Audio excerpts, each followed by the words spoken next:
Hello there, I'm Michael Maynard. Now, the locks that you see in front of you there are a pair of training locks from a company called learnlockpicking.com. I'll put the link right up there at the top.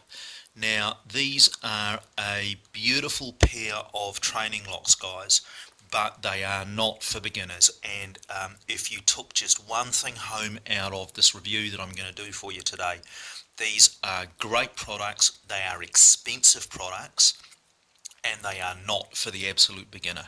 Now, learnlockpicking.com does 3 products. They do a 5-pin lock, which I don't have here because I don't think anybody's going to buy it. I have a 6-pin one, which is this one here. It comes standard from the factory, pinned up with 5 pins. And I have the 7-pin version, which again comes standard with a key with only 5 pins. And you can see the major difference between these two, apart from the fact that one's got 6 pins, one's got 7, is the keyways. Now, this is the 6-pin one. It has got a huge, wide open Sergeant keyway. I believe it's called the LA.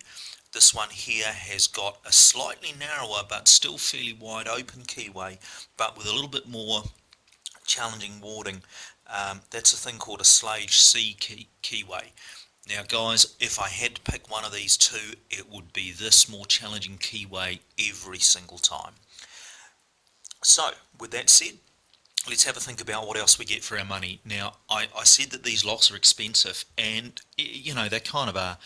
The 7-pin version is $53 US, the 6-pin version is $46 US, so that's $72 New Zealand, 64 bucks New Zealand for these. So for 70 odd bucks, you know, this is an expensive tool. As well as the money that you're going to spend on this thing, you are also going to buy the expansion kit. Now the expansion kit are all these things here, and I'll zoom in on those so you can have a bit of a look at that, and I'll put another shot somewhere else. Look at all that stuff that you get for your 10 bucks, guys. So I mean, there's a lot of stuff there. There's key pins and drivers and God knows what, and then there's all this other stuff as well. All this stuff at the top is the stuff that comes standard. So you get 2 more sets of different size springs. You get key pins for the key that you got some serrated, you got some spools, you got about 100 driver pins of one kind or another. We got a whole bunch of Allen screws to keep everything together, which I'll talk to you about in a minute because it's a design fault. And we've got a whole lot of drivers here as well. So I mean, there's drivers and key pins and springs galore. This is worth the money, folks, but there are some just a little kind of wrinkles that you got to consider. Now, I did say that there's a design fault, and look at this big warning here, guys. Anytime you get a product with a huge big black box with bold print that says caution, do not do something, you're looking at a design fault. And in the case of these locks, caution, do not cross thread the retainer screws. Now, the reason for that, I mean, you've seen these, you know how it works. You've got a brass bodied lock. You have got a whole bunch of these little grub screws here, and the idea is that you use your little Allen wrench. They supply that in the kit as well to screw those things in.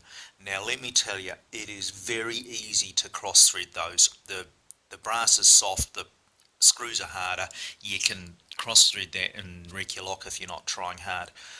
So I thought about this a lot, you know, and I actually can't come up with a better solution.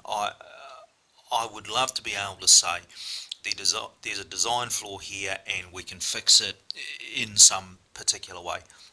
But off the top of my head, fellas, I don't have a good fix for that one.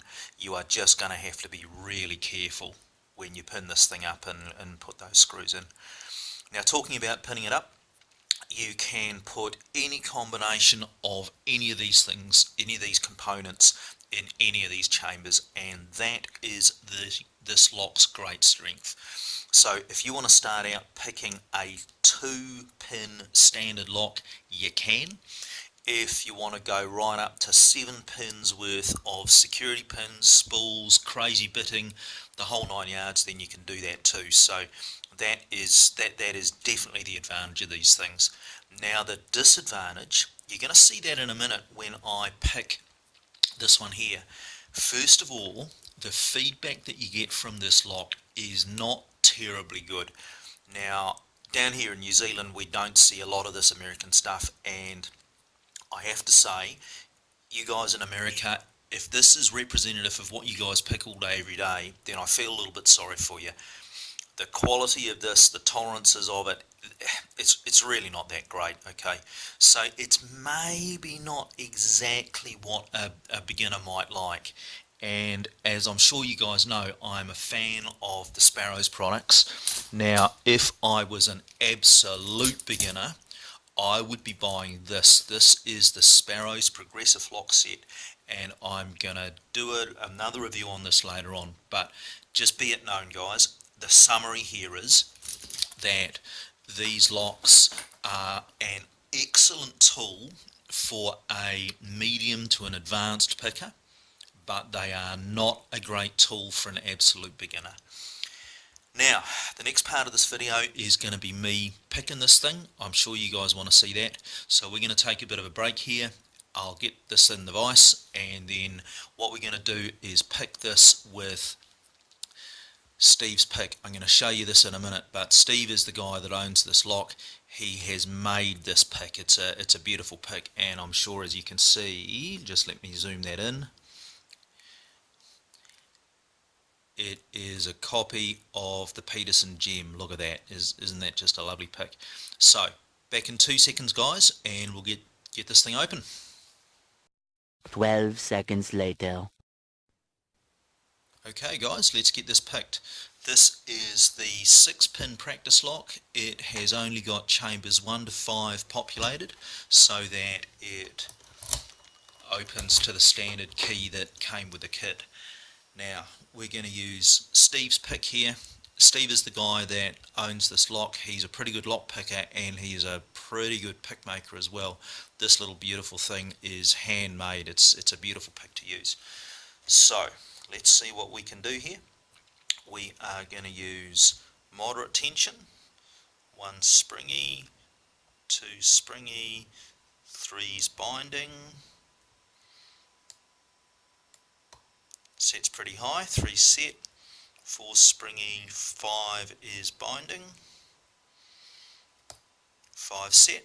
Let's come back out to the front, 1 springy, 2 is binding, really hard to get onto. Let's just push that up by hand instead of levering it. 2 feels set. We should have just 3 and 1 to go. 3 set, back out to the front. Now 1 is really hard to get onto here. You try and lever it and you just haven't got the room. So I'm actually just going to push the pick up pretty much vertically. And there we go, we got the open. So, what do I recommend here, guys? The executive summary. I recommend that these learnlockpicking.com locks are not for beginners. They are an intermediate to advanced product. I would suggest that you buy, if you're going to buy one of them, the 7-pin one, not the 6-pin one, this one here, and that you buy the expansion kit. I also suggest that if you do buy this one, you're going to need a steep hook or a gem of some kind to pick it because of this real big wide and really deep keyway, and a standard hook for the 7-pin. So there you go, folks, bit of a summary there. I hope you enjoyed this video. Please feel free to leave some comments down the bottom. Please subscribe, there's going to be plenty more of this stuff coming.